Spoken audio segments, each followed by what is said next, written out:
Dear students, तो last video में हमने थर्मोडायनेमिक एंड काइनेटिक स्टेबिलिटी के बारे में बात की थी और आज हम डिस्कस करेंगे step wise and overall formation या फिर ओवरऑल स्टेबिलिटी कांस्टेंट्स के बारे में। तो अब ये क्या होते हैं इसको हम थोड़ा सा देख लेते हैं। इसमें लिखा है कि the extent to which a metal cation combines with ligands to form a complex ion is expressed in terms of formation constant। तो ये तो मैंने आपको लास्ट वीडियो में भी समझाया था कि जब मेटल कैटायन लिगेंड के साथ कंबाइन करके कोई भी कॉम्प्लेक्स बनाता है तो उसको हम फॉर्मेशन कांस्टेंट की हेल्प से दिखा भी सकते हैं। तो जैसे देखिए नॉर्मली क्या होगा कि मेटल कैटायन जो हमारा होता है, यानी ये समझ लीजिए कि जब कॉम्प्लेक्स का फॉर्मेशन होगा वो एक्वस सोल्यूशन में होता है। तो मेटल कैटायन जो होता है एक्वस सोल्यूशन में हाइड्रेटेड रहता है। हाइड्रेटेड रहने का मतलब क्या हुआ, जैसे हम मेटल कैटायन को कैसे दिखा सकते हैं, हम कुछ इस तरीके से दिखा सकते हैं। ये हमारा मेटल हो गया और हाइड्रेटेड है तो इसके साथ वाटर के मॉलिक्यूल्स जो हैं वो अटैच्ड रहते हैं। सपोज यहाँ पर X नंबर है H2O मॉलिक्यूल्स का और मेटल पर जो चार्ज है वो हमने बाहर शो कर दिया, कुछ भी हो सकता है चार्ज यहाँ पर, ठीक है। तो मेटल आयन जो है ये हाइड्रेटेड फॉर्म में रहता है। अब क्या होगा, जब लीगेंड इस मेटल कैटायन को अप्रोच करेगा तो क्या करेगा, लीगेंड क्या करेगा, इन वाटर मॉलिक्यूल को रिप्लेस करेगा। तो सपोज एक लीगेंड ने इसे अप्रोच किया तो हम इसको दिखा सकते हैं यहाँ पर मेटल के साथ, मतलब इस मेटल कैटायन की रिएक्शन को या हाइड्रेटेड मेटल कैटायन की रिएक्शन को लीगेंड के साथ। तो लीगेंड क्या करेगा, अगर एक लीगेंड हमने लिया है तो वो एक वाटर के मॉलिक्यूल को रिप्लेस कर देगा। तो अब हमारे पास जो रिजल्टिंग कॉम्प्लेक्स बनेगा वो कुछ इस तरह से बनेगा, ये H2O, और क्योंकि X में से एक लिगेंड ने इसको रिप्लेस कर दिया है तो यहाँ पर वाटर के मॉलिक्यूल रह जाएंगे X-1 और उसकी जगह आ जाएगा एक लिगेंड और यहाँ पर हम चार्ज दिखा देंगे और प्लस दिखा देंगे हम H2O। मतलब ये रिएक्शन कुछ इस तरीके से होगी, ठीक है, कि मेटल हाइड्रेटेड मेटल कैटायन है उसके साथ लीगेंड की रिएक्शन, तो ये हमारा कॉम्प्लेक्स बना और लीगेंड ने क्या करा, एक वाटर के मॉलिक्यूल को रिप्लेस कर दिया। तो वाटर का मॉलिक्यूल निकल गया, उसकी जगह एक लीगेंड आ गया, ठीक। लेकिन जब एक से ज़्यादा वाटर मॉलिक्यूल को रिप्लेस होना है लीगेंड्स के थ्रू तो ये माना जाता है कि ऐसा ना बहुत सारे स्टेप्स में होता है और हर स्टेप का अपना एक इक्विलिब्रियम कांस्टेंट होता है, जिस उस इक्विलिब्रियम कांस्टेंट को ही हम स्टेप वाइज फॉर्मेशन कांस्टेंट या स्टेप वाइज स्टेबिलिटी कांस्टेंट बोल देते हैं। जैसे यही वाली रिएक्शन हमने दिखाई तो इसका जो भी इक्विलिब्रियम कांस्टेंट है उसको हम दिखा सकते हैं K की हेल्प से, और इक्विलिब्रियम कांस्टेंट है और वहाँ पर हम इक्विलिब्रियम कांस्टेंट को यहाँ पर क्योंकि हम फॉर्मेशन कांस्टेंट बोल रहे हैं तो हम इसको KF लिख सकते हैं या हम इसको KS लिख सकते हैं, ठीक। तो एक्चुअल में रिएक्शन कुछ इस तरीके से होती है जैसे मैंने आपको शो की हुई है, ठीक। लेकिन जनरलाइज फॉर्म में, हम जनरल फॉर्म में अगर रिएक्शन को लिखना चाहें तो सिंपल सा जो यहाँ लिखा हुआ है ना इस तरह से लिख देते हैं कि मेटल को हाइड्रेटेड फॉर्म में ना दिखाकर सिंपल मेटल लिख दिया और उसके साथ लीगेंड की रिएक्शन दिखा दी और वहाँ पर जो भी हमारा ये इक्विलिब्रियम कांस्टेंट है उसको हमने फॉर्मेशन कांस्टेंट या स्टेबिलिटी कांस्टेंट बोल दिया, ठीक। तो बस इतना हुआ है। तो for a general case of the formation of complex MLN, अगर हमें कोई ये कॉम्प्लेक्स बनाना है MLN, ठीक है, फ्रॉम एन एक्विडेटेड मेटल कैटायन, और हम एक्विडेटेड मेटल कैटायन से ये कॉम्प्लेक्स बना रहे हैं और साथ में इस एक्विडेटेड मेटल कैटायन की रिएक्शन करा रहे हैं किसी मोनोडेंटेट लिगेंड L से, तो क्या होगा, जैसे कि मैंने अभी आपको बताया कि अगर ये सारे जितने भी वाटर के मॉलिक्यूल हमने लिए हैं अगर इनको रिप्लेस होना है लीगेंड से तो वो हम मान रहे हैं कि अलग अलग स्टेप्स में होंगे, डिफरेंट स्टेप्स में होंगे और हर स्टेप का अपना एक इक्विलिब्रियम कांस्टेंट होगा जिसको हम ओवरऑल फॉर्मेशन या ओवरऑल स्टेबिलिटी कांस्टेंट बोल रहे हैं। तो हमने मान लिया कि वहाँ पर n कॉन्जिक्यूटिव स्टेप्स होंगे और उनमें n step wise formation constants होंगे। तो उसको हम जनरलाइज फॉर्म में कुछ इस तरह से दिखा सकते हैं जैसे हमने नीचे दिखाया। तो सबसे पहले हमने मेटल ले लिया, मेटल के साथ एक लीगेंड की रिएक्शन हुई क्योंकि पहला लीगेंड जब आया, लीगेंड का पहला मॉलिक्यूल जब आया, ठीक, तो रिएक्शन हो गई कुछ इस तरह से ML और ये K1 हमारा इसका कांस्टेंट मान लिया हमने इस रिएक्शन का, जिसको हम फॉर्मेशन कांस्टेंट बोल दे रहे हैं, ठीक है। ये हमारा एक्चुअल में स्टेप वाइज फॉर्मेशन कांस्टेंट होगा या स्टेप वाइज स्टेबिलिटी कांस्टेंट होगा क्योंकि हम अलग अलग स्टेप में MLN की फॉर्मेशन को दिखा रहे हैं, ठीक। अब अगर हम इस फॉर्मेशन कांस्टेंट को सॉल्व करना चाहें तो मैंने आपको रिएक्शन इसका फॉर्मूला बताया था लास्ट वीडियो में भी कि यहाँ पर हम लिखते हैं प्रोडक्ट की कॉन्सेंट्रेशन डिवाइडेड बाय रिएक्टेंट की कॉन्सेंट्रेशन। तो प्रोडक्ट हमारा ML है तो उसकी कॉन्सेंट्रेशन लिख दी और रिएक्टेंट में हमारे M और L है तो इन दोनों की कॉन्सेंट्रेशन लिख दी। तो ये हो गया इसका फर्स्ट स्टेप का स्टेप वाइज फॉर्मेशन कांस्टेंट। फिर क्या हुआ, इस ml को फिर हमें, क्योंकि हमें MLN बनाना है, यानी हमें फाइनल प्रोडक्ट हमारा ये बनना चाहिए, ठीक है। तो फिर हम क्या करेंगे, हम इस ml में एक और लिगेंड ऐड करा देंगे। तो एक और लिगेंड ऐड कराएंगे तो हमारे पास Ml2 बन जाएगा, इसका फॉर्मेशन कांस्टेंट K2 हो जाएगा। और इसको अगर हम सॉल्व करना चाहें तो Ml2 की यानी प्रोडक्ट की कॉन्सेंट्रेशन डिवाइडेड बाय रिएक्टेंट की कॉन्सेंट्रेशन। तो रिएक्टेंट हमारे Ml था और L था, वो हमने यहाँ ले लिया। फिर तीसरा स्टेप ले लिया, Ml2 से हमने, क्योंकि ऊपर वाले स्टेप में जो Ml2 बना उसमें एक और लिगेंड जोड़ दिया तो हमारा Ml3 बन गया। तो अगर हम K3 को लिखना चाहें तो हम कुछ इस तरह से लिख सकते हैं, ठीक। तो ऐसा करते करते करते जब हम n मॉलिक्यूल्स, यहाँ पर हमने लिगेंड के कितने मॉलिक्यूल्स ले रखे हैं, n मॉलिक्यूल्स, तो जब ऐसा करते करते हम आगे पहुंचेंगे तो हमारे पास फाइनल रिएक्शन कुछ इस तरह से आ जाएगी, MLN बन जाएगा। और ये n-1 क्यों लिखा हुआ है, क्योंकि यहाँ पर हम, ये जो लिगेंड का नंबर होगा यहाँ पर, ये इस n से एक कम होगा। जैसे आप ऊपर भी देख सकते हैं, यहाँ पर अगर लिगेंड 3 है तो यहाँ हमने 2 लिखा हुआ है, तो एक कम लिगेंड लिखा है, तो इसलिए वो n-1 हो गया, ठीक। और इसका हमने Kn निकाला तो हम कुछ इस तरह से निकाल सकते हैं कि प्रोडक्ट की कॉन्सेंट्रेशन डिवाइडेड बाय रिएक्टेंट की कॉन्सेंट्रेशन। तो जो ये हर स्टेप में हमने K1, K2, K3, K4, K5 इस तरह से हम Kn तक पहुंच गए हैं, तो इनको हम बोल देते हैं स्टेप वाइज फॉर्मेशन कांस्टेंट या स्टेप वाइज स्टेबिलिटी कांस्टेंट, ठीक है। तो यही हमने इसमें आगे लिखा हुआ भी कि where K1, K2, K3 and Kn are the step wise formation constants और स्टेप वाइज स्टेबिलिटी कांस्टेंट, ठीक। अब इसी फॉर्मेशन ऑफ कॉम्प्लेक्सेस को जो हमने Ml बनाए, Ml2 बनाए या Ml3 या आगे हम MLN तक पहुंचे हैं, may also be expressed by the following steps and equilibrium constants beta 1, beta 2, beta 3 और ये बीटा n तक हम पहुंच गए। यानी जो लास्ट उसमें हमने लास्ट स्लाइड में जो वो बनाए हैं कॉम्प्लेक्सेस, उनको हम डायरेक्ट भी बना सकते हैं। डायरेक्ट से मतलब क्या, देखिए फर्स्ट स्टेप तो वही रहेगा, एक M ले लिया हमने, एक M ले लिया और दूसरा हमने L ले लिया और हमारा Ml बन गया, ठीक है। और फिर हम इसका इक्विलिब्रियम कांस्टेंट, क्योंकि हमने आपकी बीटा 1 माना है तो अब की बार वैल्यू तो वैसे ही निकलेगी, प्रोडक्ट की कॉन्सेंट्रेशन डिवाइडेड बाय रिएक्टेंट की कॉन्सेंट्रेशन। फिर अगर हमें Ml2 बनाना है तो पिछली बार हम क्या कर रहे थे, इस Ml में एक लिगेंड और ऐड कर रहे थे क्योंकि हम स्टेप में चल रहे थे। अगर हमें डायरेक्टली Ml2 बनाना है तो हम क्या करेंगे, एक M ले लेंगे और 2 लिगेंड्स के मॉलिक्यूल ले लेंगे तो भी हमारा Ml2 बन सकता है। और अब की बार हम इसका फॉर्मूला क्या लिखेंगे, फिर वही प्रोडक्ट की कॉन्सेंट्रेशन और डिवाइडेड बाय M और L का स्क्वायर। स्क्वायर क्यों करा, क्योंकि जो नंबर यहाँ लिगेंड के पहले लिखा होता है, ये आप लोगों को पता ही होगा कि हम जब इस तरह का लॉ ऑफ मास एक्शन जब हम इसमें लगाते हैं तो इस तरह से लगाते हैं, जो भी नंबर यहाँ लिखा होता है वो यहाँ पर पावर में चला जाता है, तो इसलिए पावर में चला गया ये, ठीक। फिर इसी तरह से अगर हमें Ml3 बनाना है तो पिछली बार हम क्या कर रहे थे, जब हम स्टेप वाइज फॉर्मेशन कांस्टेंट देख रहे थे तो कि Ml2 में एक लिगेंड और मिला रहे थे हम, प्लस L लिखा था ना। लेकिन अब की बार अगर हमें डायरेक्टली बनाना है तो हम M में 3 लिगेंड्स मिला देंगे और Ml3 बन जाएगा। और फिर इसकी जो बीटा 3 अगर हमें कैलकुलेट करना है तो हम इस तरह से लिख लेंगे, Ml3 की कॉन्सेंट्रेशन डिवाइडेड बाय मेटल की, और लिगेंड की कॉन्सेंट्रेशन को पावर कर दिया हमने 3 से क्योंकि यहाँ पर नंबर 3 है। तो ऐसा करते करते 4 लिगेंड 5 लिगेंड हम n लिगेंड पे पहुंच जाएं, यानी कि MLN को अगर हमें डायरेक्टली बनाना है तो हम n लिगेंड्स यहाँ पर ले लेंगे और फिर इसका बीटा n निकाल सकते हैं। तो यहाँ पर जो beta 1, beta 2, beta 3, beta n है, इनको हम बोल देते हैं ओवरऑल फॉर्मेशन कांस्टेंट्स या ओवरऑल स्टेबिलिटी कांस्टेंट्स। तो स्टेप वाइज और ओवरऑल में डिफरेंस ये हुआ कि स्टेप वाइज में हर स्टेप का हम फॉर्मेशन कांस्टेंट दिखा रहे हैं, यहाँ पर क्या है, हम डायरेक्टली बना रहे हैं लिगेंड और मेटल की रिएक्शन से MLN को। पिछली बार हम क्या कर रहे थे, हम स्टेप्स में बना रहे थे, पहले हमने ML बनाया, फिर Ml2 बनाया, फिर Ml3, फिर MLN। तो हम डायरेक्टली नहीं बना रहे थे, हर स्टेप्स में जा रहे थे क्योंकि हम पिछले स्टेप्स का जो था कॉम्प्लेक्स वो हम अगले स्टेप में यूज कर रहे थे। लेकिन यहाँ पर हम क्या कर रहे हैं, डायरेक्ट हम बना दे रहे हैं, ठीक है। Ml2 बनाना है तो 2 लिगेंड, फिर Ml3 तो 3 लिगेंड्स। तो इस तरह से हम डायरेक्ट जब हम यूज कर रहे हैं तो हम इन कांस्टेंट्स को बोल देंगे ओवरऑल स्टेबिलिटी या ओवरऑल फॉर्मेशन कांस्टेंट्स। तो यह यहाँ पे इसमें आगे लिखा हुआ भी है कि वेयर बीटा 1, बीटा 2 ये सब क्या है, are equilibrium constants. Equilibrium constants तो हैं, इनको क्या कहते हैं हम, ओवरऑल फॉर्मेशन कांस्टेंट्स या ओवरऑल स्टेबिलिटी कांस्टेंट।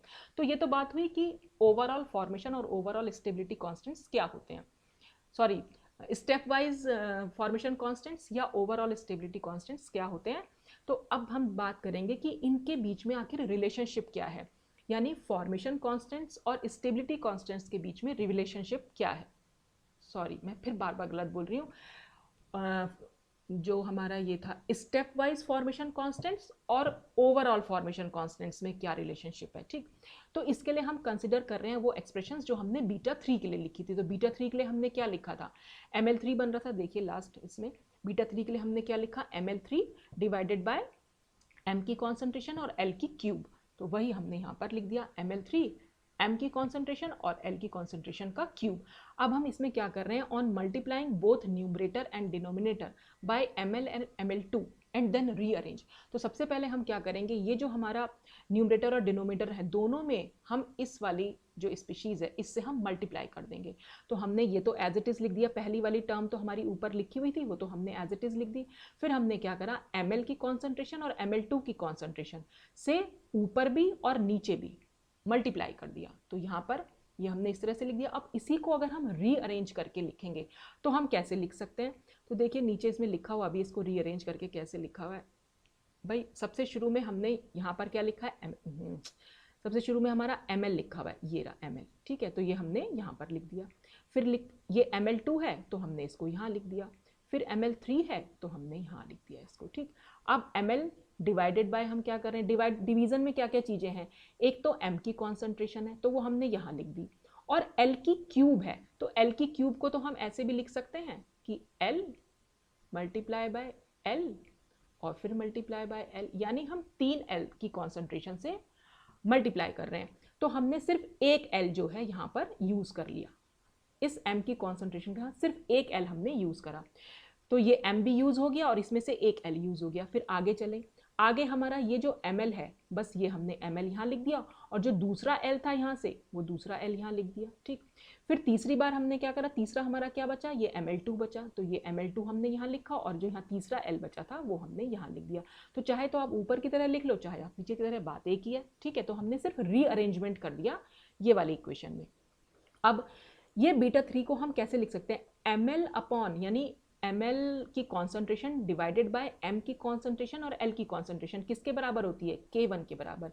कैसे हमें मालूम पड़ा, अभी अभी हमने लास्ट स्लाइड में देखा था, ये देखिए यहाँ तक, यहाँ क्या था, ml divided by m and l, और यही तो हमने यहाँ लिखा है ml डिवाइडेड बाय m और l। तो k1 के बराबर, इस पूरी यूनिट को हम यानी पूरी स्पीशीज जो है उसको हम k1 के बराबर लिख सकते हैं, तो हमने k1 लिख दिया।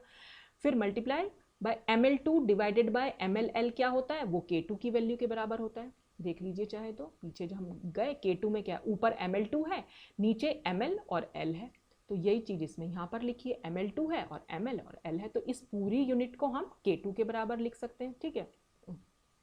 अच्छा, फिर नेक्स्ट क्या है, ml3 डिवाइडेड बाय ml2l, ये किसके बराबर होता है, ये k3 के बराबर होता है। तो इस तरह से बीटा 3 इज इक्वल टू हमारा k1 dot k2 dot k3 हम लिख सकते हैं, ठीक।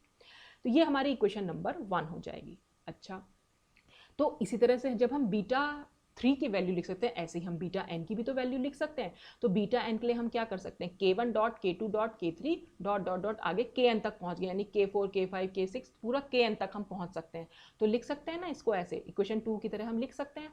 और इसी इक्वेशन का अगर हम लॉग निकालने लग जाएं तो हम क्या करेंगे, लॉग बीटा n लिखेंगे is equal to log k1 plus log k2 plus log k3, और ऐसे करके आगे पहुंचेंगे लॉग k1। ये तो आप लोगों को पता ही होगा कि जो भी हम मल्टीप्लिकेशन यूनिट्स होती हैं हमारे, अगर हम उसका लॉग लेंगे तो वो सब प्लस में चेंज हो जाती हैं, ठीक। ये तो बहुत बेसिक सी चीज़ है, मैथ्स में आप लोगों ने पढ़ी होगी। तो हम इस इक्वेशन को ऐसे भी लिख सकते हैं। ये सब तब हम करेंगे जब हमें कैलकुलेट करना होगा, ठीक है। और ये इक्वेशन क्या शो कर रही है वो हम नीचे देख लेते हैं, यानी कि रिलेशनशिप क्या हुआ बीटा और k के बीच में। तो equation 2 indicates that the overall formation constants is equal to the product of the stepwise formation constant। यहाँ से हमें क्या चीज़ मालूम पड़ी, यहाँ से हमें ये मालूम पड़ी कि अगर हमें ओवरऑल फॉर्मेशन कांस्टेंट निकालना है तो अगर उस मतलब कोई न्यूमेरिकल दिया हुआ है, अगर हमें ओवरऑल फॉर्मेशन कांस्टेंट नहीं पता उस रिएक्शन का, तो लेकिन उस रिएक्शन के स्टेप वाइज फॉर्मेशन कांस्टेंट्स की वैल्यू दे रखी है, तो उन स्टेप वाइज फॉर्मेशन कांस्टेंट की वैल्यू को हम मल्टीप्लाई करके ओवरऑल फॉर्मेशन कांस्टेंट वहाँ पर निकाल सकते हैं, ठीक। तो ये रिलेशनशिप होता है इन दोनों के बीच में, ठीक। Also, this equation indicates that the formation of a complex takes place in various stepwise steps equilibria। और ये इक्वेशन ये भी इंडिकेट कर रही है कि उस कॉम्प्लेक्स का फॉर्मेशन जो है वो डिफरेंट स्टेप्स में हो रहा है, ठीक। तो ये रिलेशनशिप होता है, ये जो ये वाला रिलेशनशिप है बेटा, ये बहुत अच्छे से ध्यान रख कर लेना। तो इस पर कोई न्यूमेरिकल भी आ सकता है, तो आप देख सकते हैं इसको कैसे सॉल्व करना है। तो ये रिलेशनशिप थी बीटा और के बीच में, या हम कह सकते हैं स्टेप वाइज फॉर्मेशन कांस्टेंट और ओवरऑल फॉर्मेशन कांस्टेंट्स के बीच में। ठीक, अब हम इसमें बात करेंगे trends in step wise formation constant. अब ट्रेंड से यहाँ पर क्या मतलब है, तो with a few exception it is commonly observed that the magnitude of stepwise formation constant decreases steadily from k1 to kn। यानी कि फॉर्मेशन जब हम एक अलग अलग स्टेप्स में किसी कॉम्प्लेक्स को बना रहे हैं तो उनके जो फॉर्मेशन कांस्टेंट की वैल्यू है वो धीरे धीरे धीरे डिक्रीज करती चली जाती है। यानी K1 is greater than K2, K2 is greater than K3 और K3 इज ग्रेटर देन ये सब कुछ इस तरह से हम इसको लिख सकते हैं। तो हर जो भी फर्स्ट स्टेप होता है उसका जो इक्विलिब्रियम कांस्टेंट है या जो उसका स्टेप वाइज फॉर्मेशन कांस्टेंट है वो सबसे ज़्यादा होगा और जो लास्ट स्टेप होगा उसका सबसे कम होगा। ठीक है, तो डिक्रीज कर रही है वैल्यू। अब ये ट्रेंड हमें देखने को मिलता है। जो trends in step wise formation constant से मतलब ये है कि हम इन वैल्यूज को क्या होता हुआ देख रहे हैं, इनको डिक्रीज होता हुआ देखना या इनको इंक्रीज होता हुआ देखना, क्या ट्रेंड चल रहा है। तो ट्रेंड जो चलता है वो normally with a few exception भी लिखा हुआ है कि कुछ एक्सेप्शंस को अगर हम छोड़ दें तो कॉमनली या जनरली हमें ये जो ट्रेंड है वो देखने को मिलता है कि K1 जो है ग्रेटर देन होगा K2 से, K2 ग्रेटर देन होगा K3 से, और फिर इस तरह से चलता चलाएगा। यानी कि फर्स्ट स्टेप का फॉर्मेशन कांस्टेंट जो होगा, स्टेप वाइज फॉर्मेशन कांस्टेंट, वो हमेशा ज़्यादा होगा और लास्ट स्टेप का कम होगा। तो कुछ एक्सेप्शंस भी हैं लेकिन ज़्यादातर हमें यही देखने को मिलता है। जैसे एग्जाम्पल के तौर पे हमने ये देख लिया कॉपर का कॉम्प्लेक्स बनने का तरीका। तो कॉपर क्योंकि हाइड्रेटेड फॉर्म में रहेगा, मेटल आयन हमने यहाँ दिखा दिया इसकी हाइड्रेटेड फॉर्म। तो कॉपर ने ये ऑक्टाहाइड्रल कॉम्प्लेक्स जो है बना रखा है वाटर के साथ, और अगर इसमें NH3 यानी कॉपर एमीन मतलब कॉपर के साथ हमें अमोनिया की रिएक्शन दिखानी है, या हम कह सकते हैं कि अमोनिया लीगेंड को इस H2O को रिप्लेस करना है, तो हम कैसे दिखा रहे हैं। तो ये हमारा फर्स्ट स्टेप होगा। ये NH3 क्या करेगा, इसमें से एक वाटर के मॉलिक्यूल को रिप्लेस कर देगा, क्योंकि NH3 भी हमारा मोनोडेंटेट लिगेंड है और H2O भी हमारा मोनोडेंटेट लिगेंड है। तो अगर दोनों ही मोनोडेंटेट लिगेंड होते हैं तो अगर ये एक है तो यहाँ से भी अगर एक ही अमोनिया ऐड हो रही है तो एक ही वाटर का मॉलिक्यूल यहाँ से डिस्प्लेस होगा। तो फाइनली क्या हो जाएगा, यहाँ पर H2O6 थे तो हमारे पास अब H2O5 बचेंगे और एक NH3 यहाँ पर ऐड हो जाएगा और एक H2 यहाँ से निकल जाएगा। तो जो इसका फॉर्मेशन कांस्टेंट की वैल्यू यहाँ पर दे रखी है 10⁻⁴.3। सेकेंड स्टेप में क्या करेंगे, सेकेंड स्टेप में हमने यही ऊपर वाला कॉम्प्लेक्स जो है यहाँ पर लिख दिया। अब इसमें दूसरा अमोनिया का मॉलिक्यूल ऐड कराया, तो अब H2O5 थे यहाँ पर आ जाएंगे H2O4 और NH3 पहले एक था अब दूसरा भी यहाँ ऐड हो गया तो NH3 2 और एक वाटर का मॉलिक्यूल निकाला। तो आप देख रहे हैं K2 की वैल्यू थोड़ा सा डिक्रीज कर गई, पहले 10⁻⁴.3 थी अब 10⁻3.6 रह गई। थर्ड स्टेप में चले, थर्ड स्टेप में हम यही वाला कॉम्प्लेक्स दोबारा से लिखेंगे जैसे कि हम स्टेप वाइज फॉर्मेशन कांस्टेंट की जनरल रिएक्शन में हमने देखा था। फिर थर्ड मॉलिक्यूल ऑफ अमोनिया लेके आएंगे तो अब की बार क्या होगा, H2O3 हो जाएंगे और NH3 भी 3 हो जाएंगे। तो आप देख रहे हैं K3 की वैल्यू फर्दर डिक्रीज कर रही है 10⁻3.0। अच्छा, फिर हम लास्ट स्टेप में देख ले रहे हैं। लास्ट स्टेप में हमने क्या करा, फिर से एक अमोनिया का मॉलिक्यूल लिया, अब H2O2 हो गए, NH3 4 हो गए। तो K4 इस तरह से 10⁻2.3 रह गया। और इस तरह से अगर हमें सारे मॉलिक्यूल H2O के और करने तो हम और इसमें NH3 ऐड करते चले जाएंगे, तो हम देखेंगे कि जो फॉर्मेशन कांस्टेंट की वैल्यू है वो धीरे धीरे करके डिक्रीज कर रही है। अब ये ट्रेंड हमें देखने को मिल रहा है, लेकिन ये ट्रेंड हमें देखने को क्यों मिल रहा है उसका रीजन हम आगे देखेंगे। तो the study decrease in the value of step wise formation constants from K1 to Kn is due to, क्यों क्या क्या कारण है उसके। पहला रीजन है increase in number of ligands in coordination sphere causes to decrease the number of H2O molecules to be replaced and thus the probability of replacement of water molecule decreases। इसको हम statistical factor भी बोल देते हैं कि यहाँ पर number of ligand से फर्क पड़ रहा है। क्यों फर्क पड़ रहा है, क्या फर्क पड़ रहा है वो हम अभी देखते हैं। जैसे यहाँ पर है सपोज, ये हम जो बात करते हैं, पहले मैं इसको थोड़ा सा इरेज कर दे रही हूँ। देखिए हमने क्या करा, ये पहला जो पार्ट है वो क्या बता रहे, देखिए पहली बार कॉम्प्लेक्स कैसे बनेगा। शुरू में हमारे पास क्या है, ये हमने कॉपर ले रखा है, ठीक है, और इससे हमारे 6H2O जो हैं जुड़े हुए हैं, ये मैंने दिखा दिए यहाँ पर 6H2O, ये H2O है, यहाँ पर भी H2O है, ये भी H2O है, यहाँ H2O है, ये भी H2O और ये भी H2O, ठीक। और इस पर आना है अमोनिया को अटैक करना है। तो आप देखिए अमोनिया के पास 6 साइट्स हैं, क्योंकि 6 लीगेंड्स इससे अटैच्ड हैं वाटर के, तो ये किसी भी वाटर को रिप्लेस कर सकता है। तो इसके पास 6 अटैकिंग साइट्स है, यानी 6 अटैकिंग साइट्स है। NH3 किसी भी वाटर मॉलिक्यूल को डिस्प्लेस कर सकता है। सपोज इसने इसको डिस्प्लेस किया, ठीक है, तो यहाँ पर क्या बन के आ जाएगा, यहाँ पर बनेगा कॉपर, और फिर से ये सब कुछ तो सेम रहेंगे। यहाँ पर मैं शॉर्ट में बस HH लिख दे रही हूँ, ये H ये वाटर के मॉलिक्यूल है, और जो 6 बचेगा ये आएगा अमोनिया। ठीक, ये तो हमारा फर्स्ट स्टेप हो गया। उससे तो कुछ भी इसका फॉर्मेशन कांस्टेंट निकले, हमें उससे कोई मतलब नहीं, हमें देखना है सेकंड स्टेप में डिक्रीज क्यों कर रहा है। अब क्या करेंगे, सेकंड स्टेप में फिर से एक अमोनिया मॉलिक्यूल आएगा, लेकिन अब अमोनिया के पास कितनी अटैकिंग साइट बची, सिर्फ 5, 1 2 3 4 5, क्योंकि यहाँ तो ऑलरेडी अमोनिया, इसको तो रिप्लेस नहीं करेगा, वो वाटर को ही रिप्लेस करना है। तो पहले उसके पास 6 साइट्स थी, ये 6 साइट्स थी, ठीक। अब के पास उसके पास कितनी बची, खाली 5 साइट्स बची, ठीक है। और अगले सपोज इस NH3 ने आकर यहाँ पर NH3 इस वाटर मॉलिक्यूल को रिप्लेस कर दिया। अब अगर तीसरे स्टेप में अमोनिया को आना है तो अब क्या होगा, अब की बार उसके पास कितनी बचेंगी, 1 2 3 4, खाली 4 साइट्स बचेंगी। तो हर स्टेप में एक एक साइट जो है कम होती चली जा रही है। तो अब अमोनिया के पास ज्यादा साइट्स ही नहीं बच रही हैं अटैक करने के लिए, पहले ज्यादा साइट्स थी, अब की बार कम साइट्स हैं।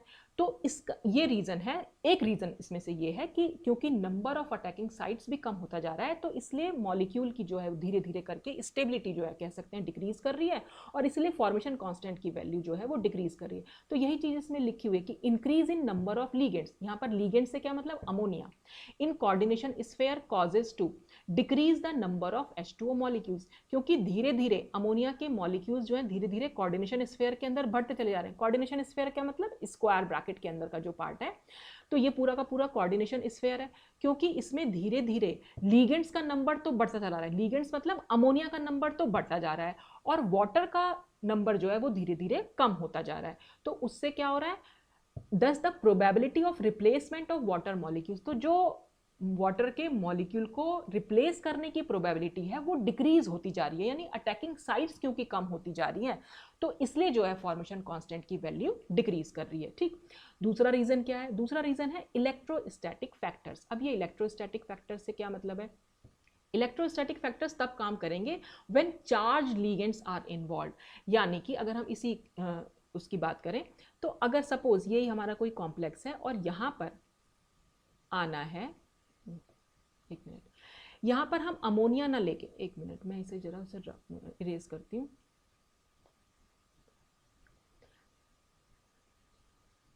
ठीक। ये तो हमारा न्यूट्रल लीगेंड था जो NH3 हमने लिया था, लेकिन अगर हमने न्यूट्रल लीगेंड ना लेकर कोई चार्ज लीगेंड ले लें, तो चार्ज लीगेंड सपोज हम Cl ऐड कर दें यहाँ पर, या Cn ऐड कर दें, सपोज Cn ऐड कर दिया, ठीक है। Cn पर क्योंकि नेगेटिव चार्ज है, तो क्या पहले स्टेप में क्या होगा, यहाँ पर जो है वो Cn आ जाएगा। एक सेकेंड मैं इसको फिर से इरेज कर दे रही हूँ,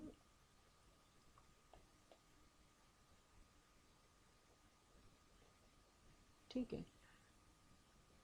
तो अब क्या हो रहा है, फर्स्ट स्टेप में अगर हम देखें तो यहाँ पर हमारा H2 एज इट इज रहेगा, यहाँ पर सपोज हमारा Cn आ गया, अब Cn पर है नेगेटिव चार्ज, ये ध्यान रखिएगा। अब ये तो फर्स्ट स्टेप में खैर जो भी कोई K1 निकलेगा निकल जाएगा इसका, ठीक है। सेकेंड स्टेप में क्या होगा, अब फिर से हम इस पर ये मैं Cn का फिर से अटैक कराऊँ, तो आप देख रहे हैं जब Cn इस पर अटैक करेगा तो अब की बार क्या होगा, ये जो नेगेटिव चार्ज है और ये जो नेगेटिव चार्ज है, क्योंकि दोनों ही नेगेटिव चार्ज है, एक दूसरे को रिपेल तो करेंगे, क्योंकि अटैक तो इस कोऑर्डिनेशन स्फीयर पर हो रहा है, तो ये नेगेटिव चार्ज और ये नेगेटिव चार्ज के बीच में रिपल्शन होगा, और रिपल्शन होने से क्या होता है, मॉलिक्यूल की एनर्जी इंक्रीज कर जाती है, एनर्जी जितनी इंक्रीज करेगी स्टेबिलिटी उतनी डिक्रीज कर जाएगी, और स्टेबिलिटी डिक्रीज करने की वजह से जो K2 की वैल्यू है वो थोड़ी सी कम हो जाएगी। तो यहाँ पर एक Cn आ गया, अब दूसरा Cn भी सपोज यहाँ पर मैं बना दूँ, सेकेंड स्टेप में दूसरा Cn भी ऐड हो जाएगा, ठीक है। और थर्ड स्टेप में क्या होगा, फिर से एक और Cn अटैक करेगा, तो फिर ये नेगेटिव चार्ज, और अब की बार तो यहाँ पर 2 नेगेटिव चार्ज हो गए हैं, तो ये 2 नेगेटिव चार्ज इसको ज़्यादा रिपेल करेंगे। तो इसलिए क्या होता है हर स्टेप में, क्योंकि इलेक्ट्रोस्टैटिक फैक्टर्स में, क्योंकि जहाँ पर भी हम नेगेटिव लीगेंड्स यूज़ कर रहे हैं, यहाँ पर चार्ज लीगेंड जहाँ पर यूज़ कर रहे हैं, वहाँ पर क्योंकि जब ये अटैक करेगा, तो जब ऑलरेडी इस पर एक नेगेटिव लीगेंड्स अटैच्ड होंगे, तो उन नेगेटिव और नेगेटिव के बीच में रिपल्शन होगा, और उस रिपल्शन की वजह से भी ये K2 की वैल्यू जो है वो अफेक्ट करेगी, ठीक। नेक्स्ट में क्या है, नेक्स्ट थर्ड है इसमें स्टेरिक हिंड्रेंस।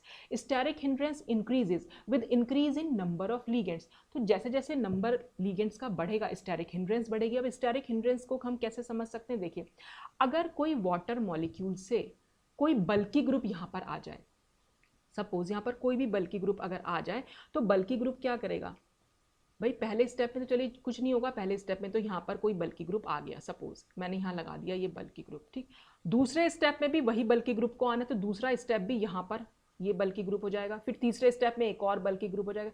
तो क्या होगा, यहाँ पर एक फिर से एक स्टैटिक रिपल्शन तो होगा ही होगा, क्योंकि सभी के अपने इलेक्ट्रॉनिक क्लाउड्स हैं, वो एक दूसरे को रिपेल तो करेंगे। तो स्टैटिक हिंड्रेंस की वजह से, क्योंकि सपोज ये समझ लीजिए कि बहुत भीड़ भाड़ हो जाएगी, तो अब जो इनकमिंग लीगेंड है फिर उसको अटैक करना थोड़ा सा मुश्किल हो जाता है। तो स्टेरिक हिंड्रेंस यहाँ पर थर्ड रीजन है। अगर हम यहाँ पर लीगेंड जो लें वो थोड़ा सा बल्कि ले लें इन कंपैरिजन टू वाटर, तो स्टेरिक हिंड्रेंस की वजह से भी ये वैल्यू जो है धीरे धीरे K1 या K2 K3 की डिक्रीज करती हैं, यानी फॉर्मेशन कांस्टेंट की वैल्यू स्टेप वाइज जो है वो डिक्रीज करती हैं।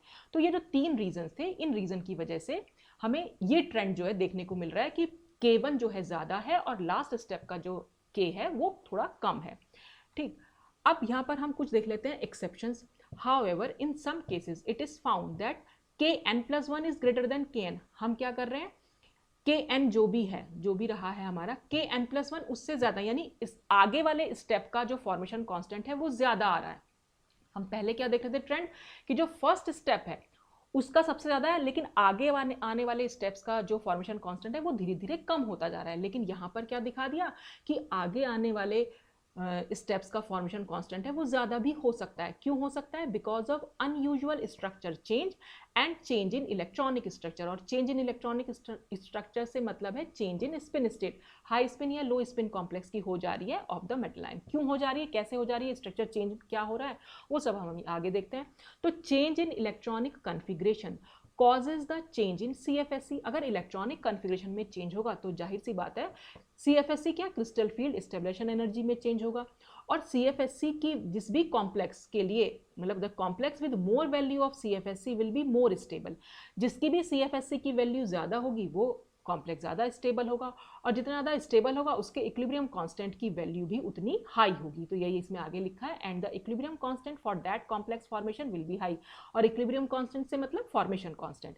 जैसे कि हम नेक्स्ट एग्जांपल देख लेते हैं। Consider the example of formation of FeB pipe BPY, मतलब बाइपिरिडल।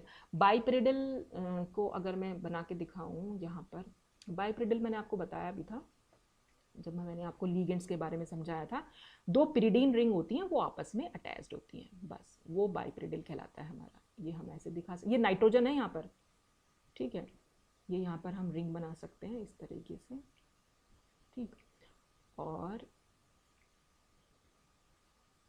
ये एक और नाइट्रोजन हो जाएगा, और यहाँ पर भी एक रिंग है। तो ये हमारा बाइपिरिडीन, यानी दो पिरिडीन रिंग जो है आपस में अटैच्ड होती हैं। तो ये लीगेंड की, और नाइट्रोजन, ये वाला नाइट्रोजन और ये दोनों नाइट्रोजन, ये हमारा एक बाइडेंटेट लीगेंड है, ठीक है।